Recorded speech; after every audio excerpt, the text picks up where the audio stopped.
Well, good evening. A warm welcome to State of Business, RTV's Prime Time News Bulletin with me, Rukshi Panditaratna. Let's take a look at the headlines first.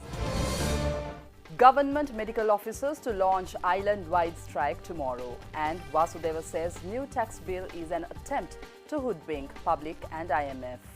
And today on Top Stories, Government Medical Officers Association says they are launching an island-wide 24-hour token strike from tomorrow morning. Dr. Chandana Dharmaratna, GMOA Additional Secretary, said they are resorting to this trade union action due to a number of reasons, including the Saitam issue.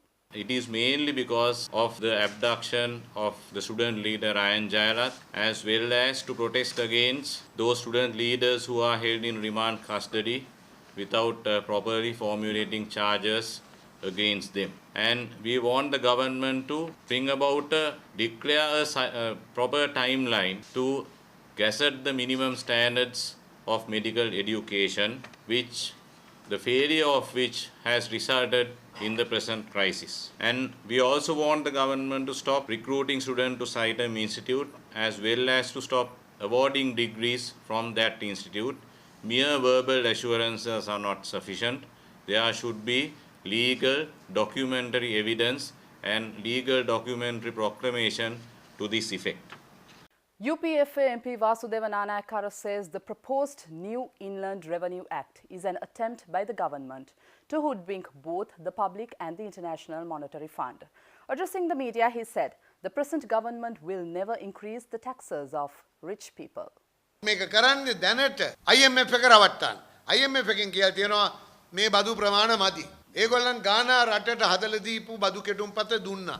මෙන්න මේ ක්‍රමයට බදු අය කරපන්. ඒතකොට IMF එකෙන් ගන්න තියෙනවා මුදල් නැහැ. ඒ සඳහා IMF එක කියන හැටියට නටන්නත් ඕන. නැටුවට තමන්ගේ උදව්කාරයන්ට විරුද්ධව බදු ගහන්නත් බෑ. මේ නීතියක් ඕන වෙලාවක පැනෙවුවත් පාර්ලිමේන්තුවේ ඒ ක්‍රියාත්මක කිරීමේ බලය තියෙන්නේ ඇමතිවරයා.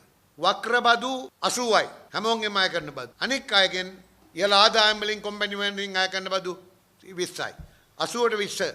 ඒක තමයි දිගටම තිබුණේ පහුගිය කාලේ. මේ ආණ්ඩුව ආපු හැටි අගමැති කිව්වා මේක අපි 80යි 20 60යි 40 බවට පත් කරනවා. ඒ කියන්නේ වක්‍ර බදු වලින් 60යි, කෙලින්ම කම්පැනි වලින් ගන්න බදු 40යි. දැන් ඔය IMF එක රවට්ටන්න කියන කතාවමයි. අවුරුදු දෙකක් ගියා. දැන් වෙනකොට මොකක්ද අන්තිම රිසල්ට් එක? වක්‍ර බදු 85යි. ගණන් හදලා බලන්න. කම්පැනි වලින් ගන්න බදු 15යි. Minister S.B. Disanayake says the government is stable despite various comments are made by certain parliamentarians about the future of the government. The minister expressed these views speaking to the media following a meeting in Kandy today. මේ රටේ ප්‍රධාන දේශපාලන පක්ෂ දෙක එකතු වෙලා හදපු ආණ්ඩුවක් පිළිබඳ උදාහරණයක් ලෝකේ කොහෙවත් නැහැ. ප්‍රජාතන්ත්‍රවාදී ඉතාම දියුණු ඇමරිකා එක්සත් ජනපදයේවත් මහා බ්‍රිතාන්‍යයේවත් එහෙම උදාහරණ නැහැ. සබුත් පහුගිය ජනාධිපති මැතිවරණයෙන් පස්සේ අතිගරු ජනාධිපති මෛත්‍රීපාල සිරිසේන මැතිතුමා මේ පක්ෂ දෙක එකට එකතු කරපු ආණ්ඩුවක් හැදුවා. ඒ නිසා හැබැයි අපිට එක්සත් ජාතීන්ගේ සංවිධානය හරහා අපට එල්ල වෙමින් තිබුණු මේ මහා තර්ජනය. ඒක මේ ආර්ථික තර්ජනයක් හැටියට ශනිකව එන්න තිබ්බ දෙයක්. ඒකෙන් ගැලවිලා ඉස්සරහට යන්න පුළුවන්කම ලැබුණා. ඉතින් හැබැයි මේ පක්ෂ දෙක දෙකක්. ඒ නිසා මේ පක්ෂ දෙක අතර පරස්පරයන් තියෙනවා. ඒ නිසා ඒ පක්ෂ දෙකේ අය හිතන ආකාරය පිළිබඳ පරස්පරයන් තියෙනවා. ඒ නිසා ඔය කතා බතා එහෙම යනවා. එහෙම යනවා මම හිතන්නේ එහෙම මේ ලොකු ගැටලුවක් ආණ්ඩුවට තියෙයි කියලා. ආණ්ඩුව ඉස්සරහට යනවා. Let's take a look at more news after this break.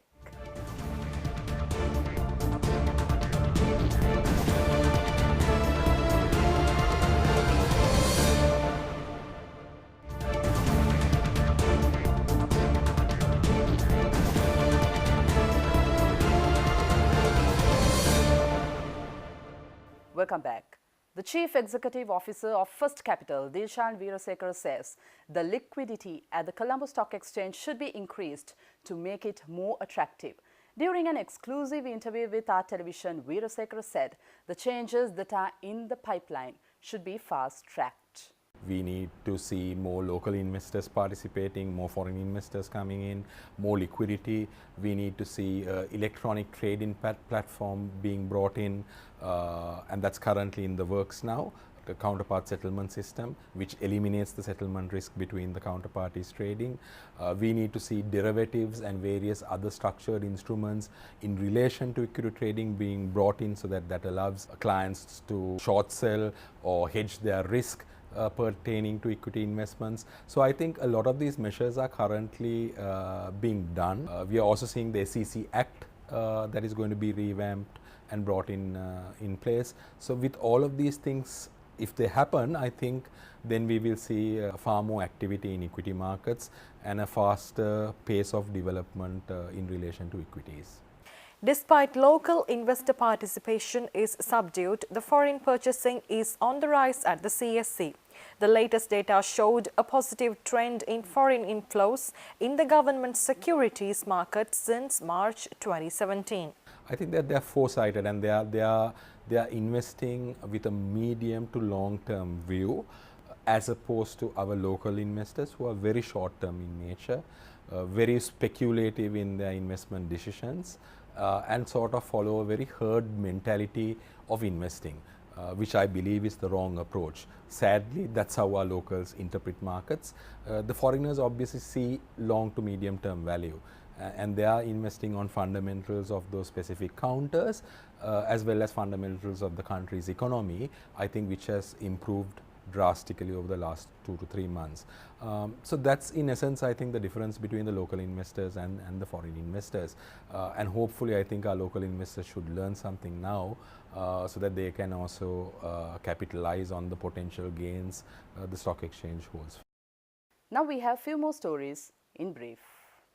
The Food and Agricultural Organization of the United Nations has come forward to help the Ministry of Education to promote the concept of school gardens.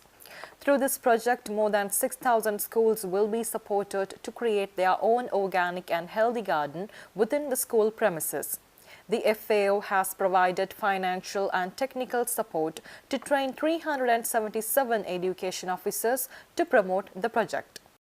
Huawei, one of the best-selling smartphone brands in Sri Lanka, has expanded its partnership with Sri Lanka Cricket. Accordingly, Huawei has been chosen as the official smartphone partner of the Sri Lanka's men and women cricket teams. Iconic Development Residencies unveiled its 3070 agenda for their new landmark high-rise building in Kotte. The apartment is being built by Atlantis, a subsidiary of the ANPG Group, known for delivering complex engineering solutions both in India and Sri Lanka. Now customers can pay 30% and book their apartment, while they can pay balance 70% upon its completion. This 3070 offer is valid until 31st of August this year. Let's take a look at stocks after this break.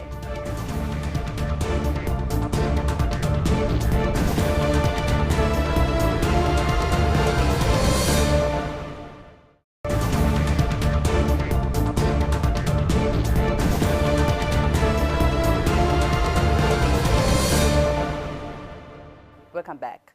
Trading at the Colombo Stock Exchange ended on a negative note today. The all-share price index dropped 5.39 points to close at 6,664.12, and the S&P SL20 index dropped 5.84 points to close the session at 3,813.39. The turnover was 502.7 million rupees and 17.8 million shares were traded. Let's take a look at today's forex rates.